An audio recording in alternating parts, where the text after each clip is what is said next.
भय आणि निसार भय या तिघांचा साज पळाला। बादल आणि फौजी सुंदर अशी गाडी पळवली। तात्या ड्रायव्हर मोरोचीकरांनी त्याबद्दल सुटला तात्याला 500 सुटला। गट क्रमांक 24 सुटला आणि 24 मध्ये लढत चालू आहे।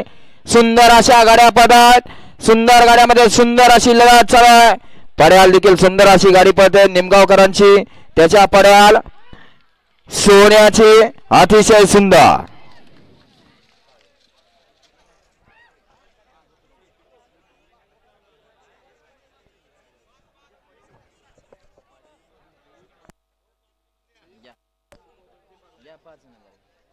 गट क्रमांक 24 चा निकाल 24 चा निकाल तास क्रमांक 5 वरून धावलेली गाडी नाथसाहेब प्रसन्न संत बाळासन्न गायत्री डेअरी फार्म मौलवाडी आई 21 वर्षांना डबल महाराज केसरी सोन्या ड्रायव्हर रामोसवाडी यांचा सर्किट। ही गाडी सेमीला पात्र। सर्किट आणि काना